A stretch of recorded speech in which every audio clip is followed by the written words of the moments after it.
Bien, regresamos, estamos con el economista Alejandro Indacochea, con quien vamos a hablar entonces sobre el 2015. Vamos a hacer brevemente un repaso del 2014. Alejandro, buenas noches, gracias por estar con nosotros. Buenas noches, Jorge. Bien, cuéntame, ¿cómo cerramos el 2014? Estamos ya 5 de enero. ¿Cómo fue el cierre del 2014? Mira, 2014 es después de un crecimiento casi cercano a un 6.2% promedio en los últimos 8 o 10 años. El aterrizaje ha sido aún para este año, yo estimo que debemos estar alrededor de un 2.8, 2.9%. 2.8 pareciera ser el consenso, ¿no? La cifra, ¿no? Que va en esa dirección. ¿Y hemos caído de cuánto? ¿De un promedio quinquenal, para poner un tiempo? De un promedio quinquenal de 6.2%, 6.3%. Ha sido un poco menos de la mitad. El presidente Ollanta hoy en la mañana en una entrevista con RPP sugirió que esta caída era general para todo el mundo y producto sobre todo de la desaceleración china. ¿Cuál sería tu opinión al respecto? Mira, me preocupa que en el actual contexto de desaceleración el análisis, digamos, de lo que viene sucediendo en el país, la desaceleración económica, sea tan simple. Evidentemente hay factores externos, sin duda. China ha tenido una desaceleración que no ha sido determinante para nosotros, porque China deja de crecer a un ritmo de 9, 10%, viene a un 8, a un 7%, pero tiene un mercado interno que sigue demandando materias primas, y eso nos favorece. Ahora, China en su plan quinquenal estaba por encima del 7%. Si estamos al 7.3, todavía estamos, digamos, dentro de los rangos que los chinos proyectaban su economía, ¿no? Cierto. No tendría por qué llamar la atención si baja de 7.5 a 7.3, que es lo que ha pasado. Y no ha sido algo determinante, ¿no? Conversábamos contigo que hay análisis de banco de inversión donde una caída en un punto del PBI a nivel de China tiene un comportamiento 0.2 en el caso del economía. O sea que una desaceleración de 0.2 en China tiene una desaceleración de 0.04 más o menos, ¿no? Casi no determinante. Inexistente. Lo que sí ha influido es la baja de producción, porque en oro hemos caído más de 28%. Nuestras exportaciones sí, sin ninguna duda, han sufrido. ¿Y eso tiene que ver con precios, cantidad o ambos? Cantidad. Los precios, si tú lo miras comparativamente con 10 años atrás, siguen elevados. Y este ciclo favorable de la minería... ¿Cuánto cerró el oro, por ejemplo, por debajo? El oro estás hablando alrededor de 1.300, 1.400. 4%, ¿no? Más o menos debajo. El debajo, cobre se ha caído más de 10%. El cobre cayó algo más, ¿eh? Pero en líneas generales tú observas, digamos, que no ha habido pues una baja significativa, no ha sido algo determinante.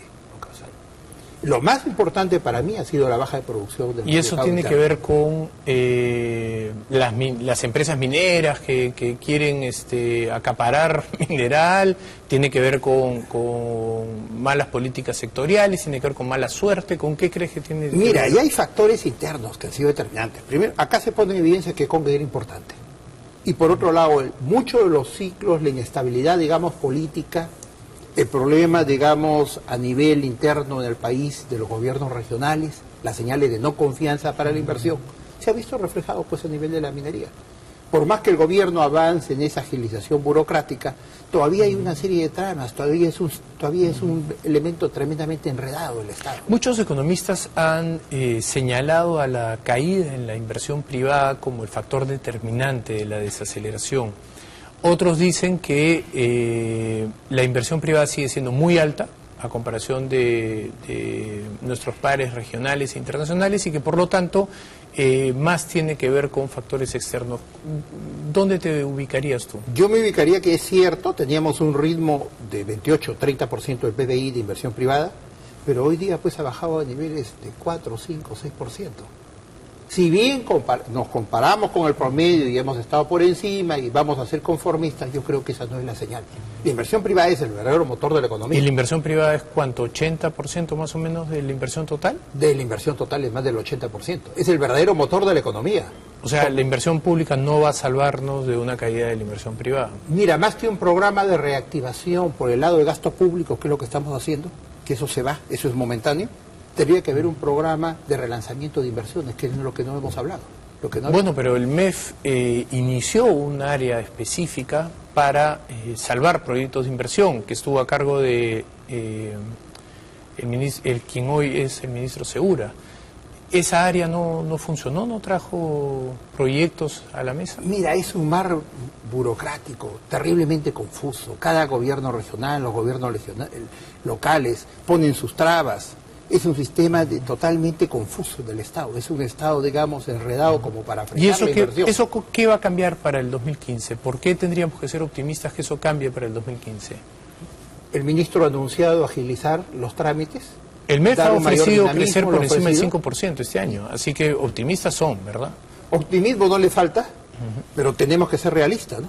La realidad no es lo que queremos que sea, sino lo que es, ¿no? Y lo que está sucediendo es que evidentemente, por más agilización que ha habido en muchos de los proyectos, no se ha dado al ritmo que esperamos. ¿Y la inversión privada, entonces, tú qué crees que ocurra? ¿Cuál es tu proyección, digamos, de crecimiento de la inversión privada para este año? Mi impresión es principalmente va a ir por el lado de proyectos mineros, y recuerda que los años electorales no son buenos para la economía. Y acá ha habido una agenda electoral prematura, donde tienes un Congreso totalmente fraccionado. El partido del oficialismo ha perdido prácticamente 6 congresistas, va a seguirlos perdiendo. Es un Congreso que se pierde en investigar a los contrincantes, no cumple su tarea, no cumple su rol. Claro, este no ha sido un año, no va a ser un año electoral, sino ha sido un quinquenio electoral, ¿no? Okay. Porque en verdad hemos vivido en elecciones casi desde que, en un ambiente, digamos, electoral desde que ingresó el gobierno nacionalista, ¿no? Ahora, yo me preguntaba en la mañana qué debería hacer el gobierno en este año y medio que queda. Muy bien. Ya. ¿Cuáles serían esas 4 o 5? Primero, el tiempo político se le fue. El timing político es diferente. Si uno no hace las cosas al inicio, después ya no se hace. Hay un tiempo político para hacer las cosas, año y medio. Creo que la base del soporte tendría que llamar a una concertación nacional el gobierno. ¿Por qué? Porque en este esquema de confrontación, la inestabilidad no va a favorecer a la economía, nos está afectando en el campo económico. Por los tweets de algunos ministros pareciera que ellos van en dirección contraria, ¿no? Perciben su propia realidad, irlas separadas, no hay coordinación entre ellos, no hay un liderazgo de parte del gobierno, no hay un portavoz, dan versiones distintas entre ellos mismos. Entonces, acá lo que se necesitaría sería un gabinete de concertación nacional para este año y medio. Y el gobierno ponerse con una agenda clara, apoyado por toda la clase política. Ahí invocaría, digamos, a la oposición a que tenga esa apertura, porque muchas veces las victorias son victorias pírricas. Pueden ganar elecciones, pero ¿cómo llegamos a un 2016? Entonces, acá tendría que haber una página de consenso. ¿Cuáles serían esas bases de consenso? Una es dar las señales favorables para este año y medio en lo que se refiere a inversión privada. No van a haber mayores alteraciones, no va a haber mayores cambios, y una agenda bien definida de lo que puede hacer y no puede hacer el gobierno. Agilización de proyectos, impulso, crear una ventanilla única para los proyectos de inversión, tratar el tema una cruzada frontal contra la corrupción, reestructurar la regionalización. ¿Se puede hacer? ¿Cuáles serían las medidas que se pueden dar durante este año? Yo iría por el lado de una regionalización replanteada. No podemos continuar con la regionalización como está. Esto no implica volver al centralismo. Tampoco es quedarnos como estamos y no pasa nada, porque sí está sucediendo. La inversión ¿Macroregiones sería una solución para ti? Macroregiones, deberíamos empezar con alguna región piloto. Pongamos en el norte, juntarlas, integrarlas a nivel de una macroregión, y el Congreso asuma su rol. La regionalización no ha funcionado al ritmo de lo que esperábamos. Cambiar la misma denominación de presidentes regionales, ir a crear nuevas instancias, porque observa que falta una instancia entre el gobierno central y el gobierno regional. Ahí hay un vacío. Entonces son regiones aisladas, prácticamente les has dado dinero. Ancas tiene más de 1.000 millones congelados en sus cuentas. Y mira las necesidades emergentes. Tú llegas a Huaraz, no hay agua potable instalada en las urbanizaciones. ¿Se puede hacer algo contra la informalidad en un año y medio? ¿Se pueden brindar ciertas medidas? Medidas contra la informalidad. Bueno, tendría que haber un consenso. Lamentablemente no hay para dar una opción, digamos, para el problema laboral. El problema laboral, al margen de la ley juvenil, que ha sido muy mal planteada, muy mal, digamos, propuesta. Si adrede se hubieran planteado hacer las cosas mal, creo que no lo hubieran hecho también. Pero tenemos que repensar, es un sistema laboral de apartheid. De 16 millones de la PEA solamente estamos hablando 4 millones que tienen todos los beneficios formales. Los otros 12 millones no los tienen. Incluso hay 3 millones de los 16 que son los informales en el sector formal, porque el sector formal no puede cumplir con las normas. Entonces estamos legislando para un grupo mínimo privilegiado, esa élite que se mantiene, y en un apartheid para el resto. Te voy a pedir una pausa, vamos a hacer una breve pausa, vamos a regresar después, estamos conversando con Alejandro Indacochea, vamos a hablar específicamente entonces sobre la reforma laboral juvenil y algunas otras reformas que se pueden hacer durante el año y medio que queda del gobierno nacionalista. Vamos a una pausa y regresamos. Bien, regresamos, estamos conversando con Alejandro Indacochea, economista, con quien vamos a hablar ahora sobre las potenciales reformas que se podrían hacer en este año y medio que queda. Alejandro, estamos hablando de la reforma laboral juvenil. ¿Cuál es el diagnóstico para poder, a partir de aquel, hacer un breve planteamiento? Mira, el punto de partida es que son 16 millones que están en la población económicamente activa. De todas las edades, en todos los sectores. De la población que está en capacidad de trabajo. De los 30 millones de peruanos, 16 están en la PEA. ¿Ya? Lo cual nos favorece. Tenemos el famoso bono, digamos, demográfico. ¿Ya? De esos 16 millones hay 4 millones que son los únicos privilegiados que tienen todos los sistemas, digamos, que plantea el régimen laboral. Tienen CTS, vacaciones, compensación por tiempo de servicio, su sistema de seguridad, AFP o ONP, y esos son los privilegiados. Y casi estabilidad laboral, ¿no? Casi estabilidad laboral. 12 de 16, o sea, 3 de cada 4 no tienen nada. O sea, la legislación se da para 1 de cada 4.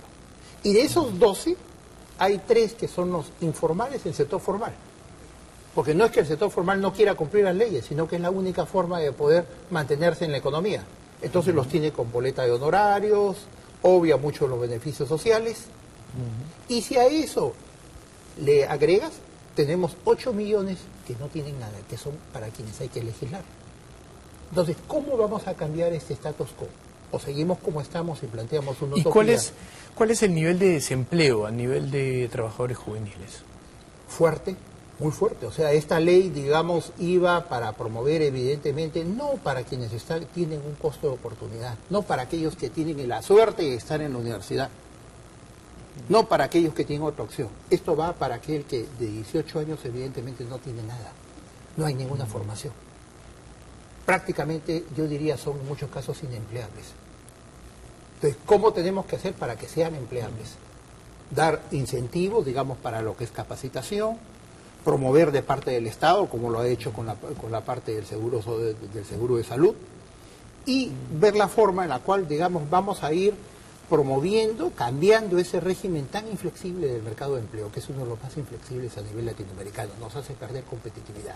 Nos hemos quedado en una legislación laboral de los 80, de los 70.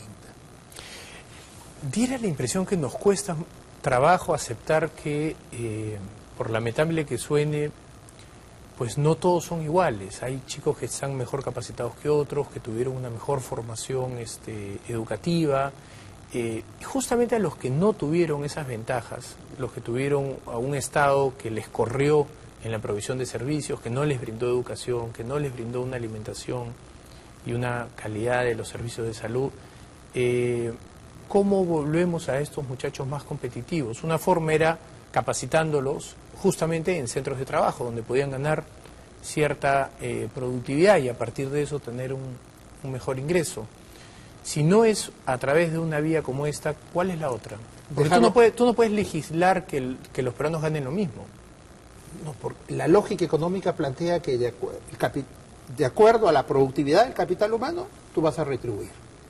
Entonces, ese segmento, hay un segmento importante de 18 a 23 años, 25 años, donde realmente no hay condiciones para el empleo. Entonces, ¿qué les decimos a estos jóvenes que dicen, bueno, todos somos iguales? Sí, todos somos iguales. ¿Todos tenemos los mismos derechos? Sí, todos tenemos los mismos derechos. Entonces, ¿por qué yo no debo tener los mismos derechos que otro? Porque es una utopía. Las condiciones económicas no permiten, lo ideal sería un mundo para todos, el mundo para Julius. Eso no va a ser posible alcanzarlo. Lamentablemente, ojalá en algún momento lleguemos y debemos ir en esa dirección. ¿Qué hacemos para que ese segmento que hoy día no tiene nada, que tiene mucho que ganar y nada que perder, lo cual lo torna un segmento peligroso para bandas juveniles, para un problema de inseguridad ciudadana permanente? Tenemos que hacer algo. No podemos dejarlos al margen. ¿Cuál es de el la peor economía. escenario? Imagínate que se retrotrae la ley, que se caiga porque es inviable, porque es políticamente inviable. Muy mal planteada, ¿no? Correcto, pero más allá de eso, entonces, ¿qué es lo que sucede? ¿Cuál es el siguiente paso? ¿Volver a plantear una reforma, dejarlo como está, que los chicos vean cómo se logra su futuro? ¿Cuál para ti sería la mejor opción? Yo creo que lamentablemente el costo por ahora va a ser, lo van a dejar como está, que no pase nada. Sí debería ser responsable y parte de esa hoja de ruta, ese consenso para el último año y medio, emprender una reforma laboral integral en el país.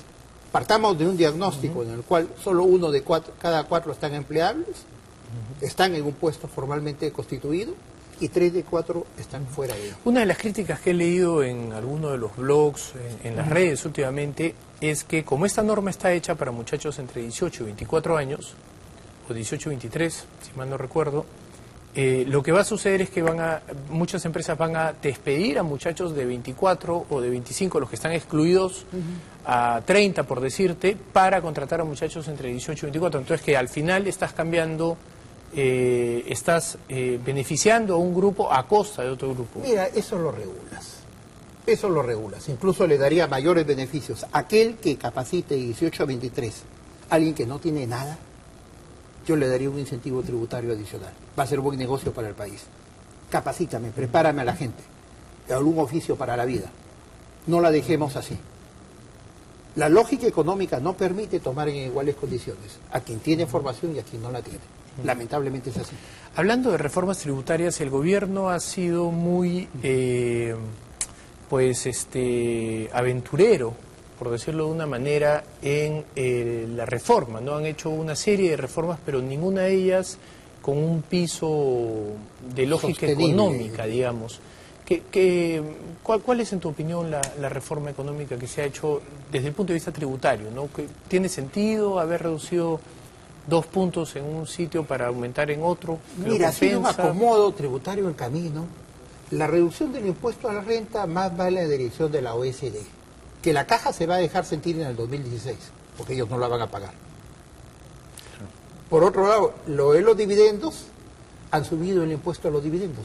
Entonces, el inversionista ya no puede reasignarse en otros sectores que sean más rentables, lo cual va en contra de promover la inversión. Pareciera una norma hecha por un sociólogo y no por un economista, ¿no? Porque Efectivamente. no tiene una lógica económica. La lógica del empresario es, si tú emprendes un negocio, es ver las utilidades. Ellos no necesariamente incluso reciben a veces sueldos, ¿no? El sueldo es lo que tú tienes, que estás obligado para...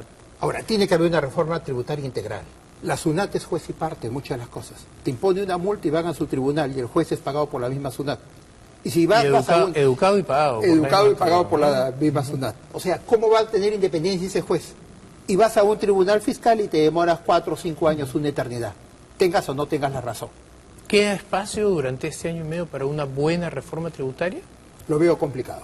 Yo creo que se podría dar inicios dentro de esta agenda que el gobierno y la oposición tendría que haber una apertura del gobierno, del presidente Humala, a decir, no vamos a seguir en este enfrentamiento.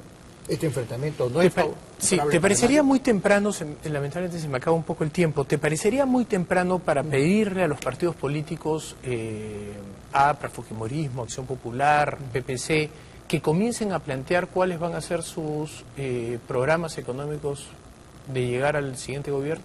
Yo haría algo previo. Que me digan qué esperan este año y medio. Que el gobierno tenga la apertura o la humildad de decir qué quieren que haga este año y medio. A todos los partidos. Cada uno, espero que eso vaya alineado con lo que ustedes, si ganan elecciones, lo hagan en el 2016. Pero dígame, ¿qué puedo hacer por el país en este año y medio? Tener esa apertura y esa humildad. Y sobre eso, hacer un consenso mínimo. Un gabinete de consenso y vamos gobernando en este año y medio que queda. Si no, va a ser complicado. Dadas las cosas, ¿cuánto esperas tú que crezca el Perú en el 2015? 2015 yo lo veo bastante similar a un 2014 ahora. Ya yo estimo alrededor de 3,5. Entre 2,5 y 3,5. 3,5, alrededor de un 3,5. ¿No? Esperando que no haya niño. El shock minero, la bonanza y los proyectos mineros, me temo que se están corriendo. Me temo que las Bambas, Toromocho, se está corriendo para el 2016, ojalá no sea así. Estás hablando concretamente de Cerro Verde, que ya entra a tallar, estás hablando Antamina, y el resto son proyectos menores. Estamos apostando ese shock minero. En el lado de la inversión pública, recién lo veo en el segundo semestre del próximo año. Claro, porque todos los gobiernos regionales, que son 60%, recién van a empezar a... Van a aprender. Hay un efecto rezagado. Y la inversión privada, que es el 80%, tampoco... No ha habido señales alentadoras para ello. Y el paquete del gobierno va más por el lado del gasto público. Los grandes proyectos no veo que tengan el impulso necesario. Y por otro lado, programas sociales sí han aumentado. Han creado más programas sociales, más confusión. Así, no hay eficiencia en programas sociales. Bueno, es lo que se hablaba a comienzo de este gobierno, ¿no? Hay que estar muy seguro de cuánto gasto corriente generas, teniendo en cuenta que la economía tiene vaivenes. Mi invocación iría a la clase política. ¿Qué esperamos? ¿Cómo queremos el país? Ya no al bicentenario, a julio del 2016. Y sobre eso empezar a trabajar. Muy bien. Te agradezco mucho, Alejandro, por tu visita. Gracias. Gracias. Bien, vamos nosotros a una pausa y